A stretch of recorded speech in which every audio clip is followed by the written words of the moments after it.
All right, so last month I did around $76,000 with my AI agency.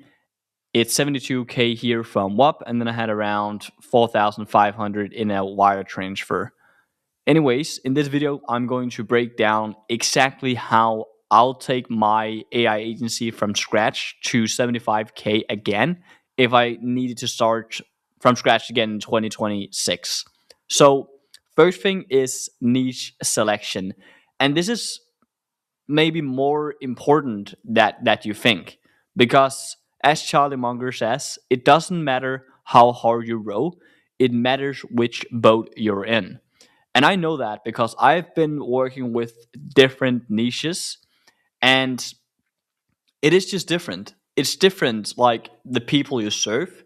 It's going to determine how much money you're going to be able to make. Because if you're, for instance, helping like permanent makeup artists, there's just going to be a cap to essentially how much you can make because their service is not that high ticket. You just can't charge these premium prices in a market like that. So let me just break down like what the most important things are when you are picking your niche and basically finding a great market. So the first thing is there needs to obviously be a massive pain, because in business you're going to be paid in correlation to the problems you solve and also the pain of these problems, how big these problems are. So the target audience must have a desperate need, not just a want. They should be experiencing significant frustration or discomfort that your product or service can solve. And again, the degree of pain will be proportional to the price you will be able to charge. And a high level of pain allows for premium pricing. So, for instance, if you go in and help a remodeler that are already making like $10 million a year, you manage their marketing spend, which is maybe like 30K a month, because they are charging higher ticket, which means they can spend more to acquire new customers. You are going to be able to generate them a higher return on investment, and thereby you can take a percentage of that, revenue that you're generating, for instance. And that is just more compared to a, permanent makeup artist, for instance, that just doesn't have that large of a marketing budget because of the service they're selling. It's not that high ticket. The next thing is going hand in hand with that, which is the purchasing power. So the audience must have the financial resources to obviously pay for your solution, because you can have the best product in the world, but if your target market cannot afford it, you can just not build a sustainable business. And ultimately, that means you won't be able to cover your cost of acquisition if you just can't charge a premium price, which means it's not scalable. You can't spend a lot of money on advertising to acquire new clients. Next thing is also that it needs to be easy to target. You must be able to easily locate and reach your audience through like ads, LinkedIn group, associations, or mailing lists, or cold SMS. Because without an easy way to target your audience, customer acquisition becomes too expensive and unpredictable, which makes it difficult to scale or almost impossible. But it also, depends on your goal. If you just want to get to like 20K, yes, then you can get into like a smaller niche serving less people. But if you want to basically take it to like 50 or 100K, you just need to get into a different vehicle. Next thing is growing market and big total addressable market. So the market should be expanding rather than shrinking, obviously. And for most businesses making under 10 million per year, niching down will just generate you more revenue. Because by focusing on a specific subgroup, you can tailor your messaging so precisely that customer feels like the product was made exactly for them. And this high perceived value allows you to charge significantly more, especially like if you are running paid ads, which are kind of, if you're watching this video, you're probably in an agency or SMMA helping local businesses with their advertising. And by going into a specific niche, you're going to work with a bunch of people within that niche, which means you're going to establish a framework for generating them results. You're testing ads, you're spending a lot of money on ads, and therefore you have this framework. And now you actually have a custom solution built for specifically their industry, which allows you to obviously charge more. And if your TAM is excessively small, like under 200 companies nationwide, you just you just hit a growth ceiling. And that's again why it's important to pick the right vehicle. So what could that be? Some of the markets that you could go into could be like the medical niches, such as like med spa, pain management, telemedicine, or it could also be the blue collar ones like siding, roofing, remodeling, etc., etc. Because there's a big total addressable market, and their average order value is also quite high, which means it's going to be easier for you to generate a positive return on investment from the advertising spend, which means your lifetime value from these clients are going to be bigger or larger, which means you can spend more to acquire these customers and ultimately make more. So that's the first thing, picking the right vehicle or niche. Number two is then deliverables. So, what are you going to sell these businesses and how are you going to package this? So, what I found to work the best in 2026 is a performance based pay per appointment model. Because a lot of companies they have been burned by signing up for these 90-day programs, and this just makes it easier for you to sell. I'm not saying that it's impossible, but if you just don't have that much social proof, if you don't have a lot of Google reviews, testimonials, it is just going to be so much harder to prove that you're a real company and that you know that you're what you're doing, and thereby charge these high amounts upfront. So what I would recommend is doing a pay per appointment model. And what I mean by that is you are essentially going to charge an enrollment fee for setting the system up, and you're just going to work your way up with this number. So at the beginning, I was starting with like $500, $1,000, $1,500, and then 2,000 now. And the idea of this is that you need to kind of cover your cost per acquisition, because then you're literally getting clients for free, and from there you're going to just make profits from the appointments that you're generating. Again, here the market is super important because obviously the higher ticket their services are, the more you can charge per appointment. Like if you're in the kind of like blue collar industries, remodeling, roofing, etc., you can easily charge like $200 or $300 per appointment, because if they sell the job, it can be ranging anywhere from $10,000 all the way up to 60, 80, $100,000 if it's a high end kitchen remodel, for instance. So that is exactly what I would do. Charge an enrollment fee that covers your acquisition cost, and then have a fee per appointment. Next thing then is running their Facebook and Instagram ads. So you basically manage that. You put in your proven, video templates that you are using for other clients in other markets. You pull the data from what's working, and now you're running the ads for them as well. And I like to make this kind of, templatized, so I can just copy paste ads, which means I can launch clients within 48 hours of signing them up. Next thing is then calling plus nurturing their leads. I'm a big advocate for having an actual call center team, like real people on the phone, just because it's a differentiator, and it's just harder to kind of go in and copy your business if you actually have real people on the phone calling these leads and nurturing them. You obviously also nurture them through texts and emails. And the reason why it's also super beneficial to have this call center team is the majority of businesses, they're just not, calling their leads within 2 minutes or 5 minutes as they should. And they should do that because there's a 400% higher chance they will book an appointment if that's done. So that's again a way you can take something off their plate, which equals solving a big problem for them. And again, you're bringing more value to the table, which means you can charge more money for the service that you're doing. Next thing that I'm also doing, which is super beneficial for the clients, is sales training. Because one thing is generating the leads, booking them in, qualifying them, and the next thing is sales training. They obviously need to be able to close the leads that you're generating so they can generate a good return on investment. And again, this is why it's great working in a specific niche, because then you're going to throughout the time acquire larger clients, larger customers, and they can learn you how they are selling.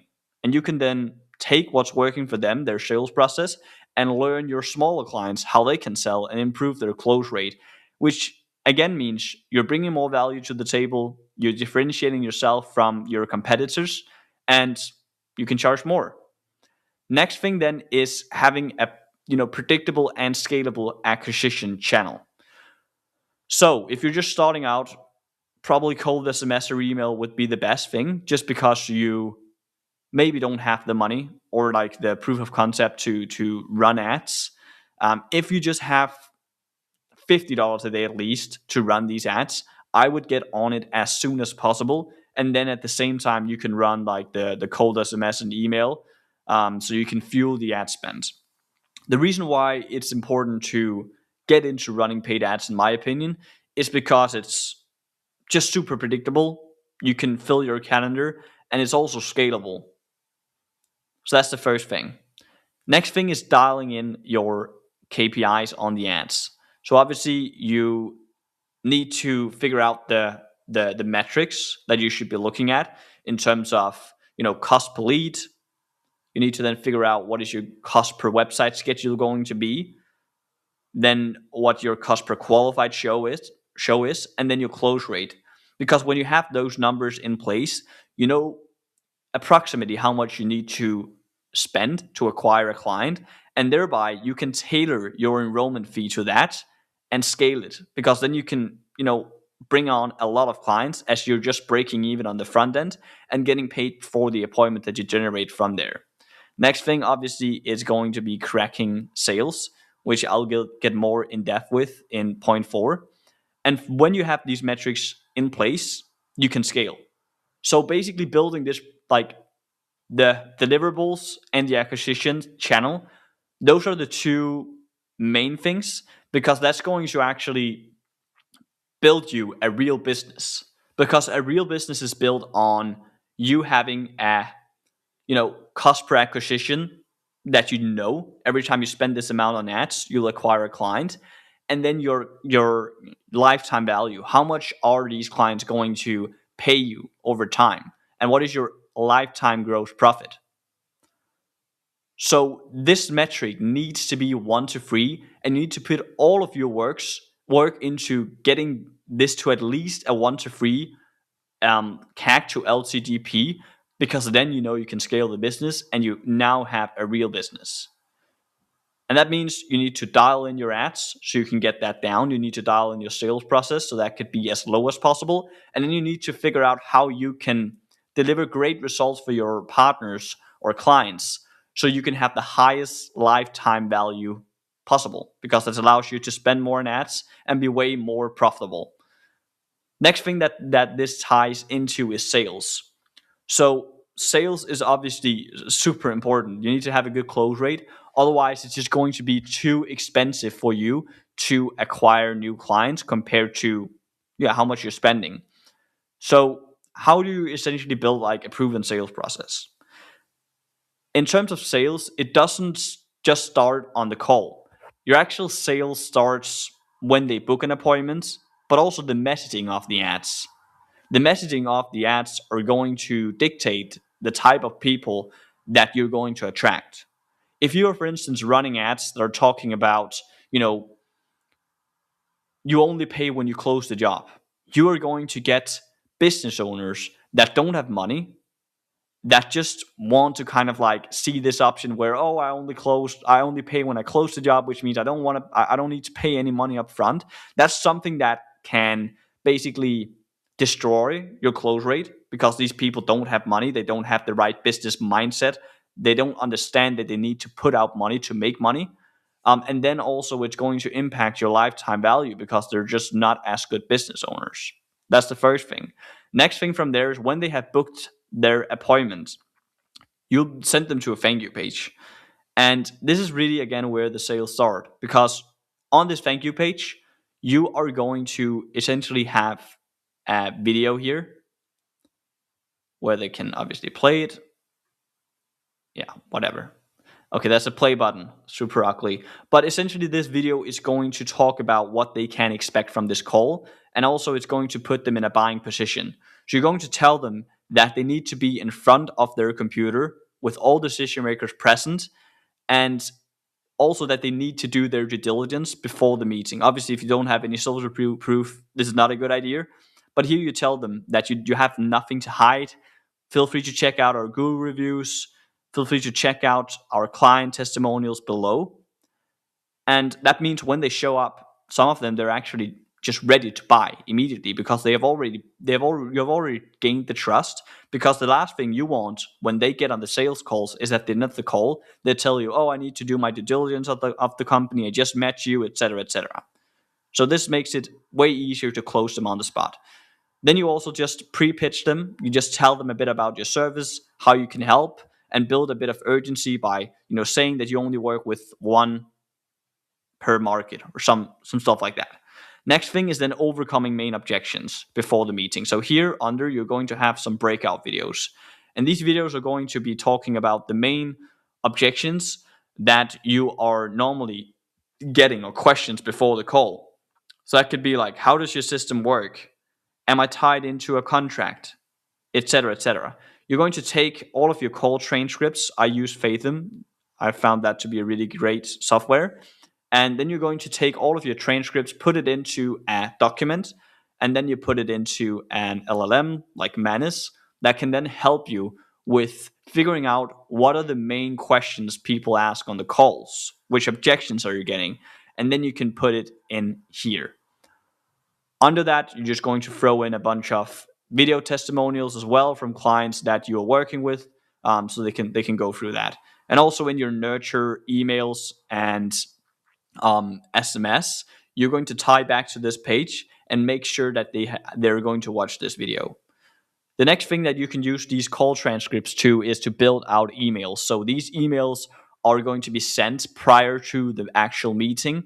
They're going to bring them value, educating them on your business, the industry, and again, also the main objections that they may have before jumping on. Maybe they have been burned before. Maybe they have been working with pay-per-lead companies before where they have, just gotten a bunch of name and emails and just gotten shit results. That's something that you can present in the email, how you are different, so they know that before jumping on the meeting. Next thing then is you get on the actual call, and these things here, nurture emails, SMS before the calls should help with the show rate. And again, also the messaging. Like, people that don't make money, they aren't just great at showing up on time. That's just something that I've seen. So also dialing in the messaging works on the show rate as well. You get to the call. In the discovery, you are first obviously going to set the frame for the call. So you take control. You're the one asking the questions, qualifying them. And here you're going to first figure out what is the problem. Like, why are they on this call? You need to basically figure out what is the problem. Because if there's no problem to solve, why would they ever buy? There needs to be some kind of pain. So that's the first thing you need to figure out. You also just need to figure out where are they at, their current situation, how much revenue are they doing, how many, clients are they getting per month, jobs, etc., where are they at with revenue, how has the kind of last couple of months been, what about last month specifically, and then you get into past solutions. This is super important because then you're going to ask questions about what have they tried in the past and why didn't it work. You just keep asking questions because then they're going to tell themselves and realize why it didn't work. But also, what you're going to do in this process is you're going to build ammunition for your pitch so you can tailor your solution as the simultaneous reason why everything they've tried in the past didn't work and why this is going to be different. Then you go into their goal. So, what is their goal with the business? Why do they want to hit that goal? Oh, it sounds like you've thought about that number before. Why that number? The reason we ask those questions is because we want to get some layers deeper so we can tie this goal to something more important than just the figure on the screen. Maybe they want to spend more time with their kids.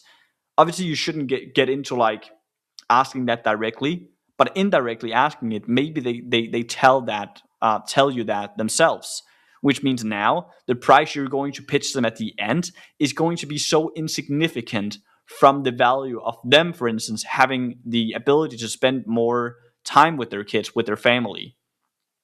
You then get into the pitch, and again, obviously, this is going to be the simultaneous reason why everything they've tried in the past didn't work and why this is going to be different. You pitch your solution, and then you go for the close. So that is kind of like the ballpark of exactly how I would take my agency from 0 to 75K a month again if I needed to start from scratch in 2026. If you want to work with me one on one, please shoot me a message on Instagram. We can just have a brief conversation of where you're at with your agency and see if it's a good fit. Other than that, I hope you got some value from this video, and I'll see you in the next one. Bye bye.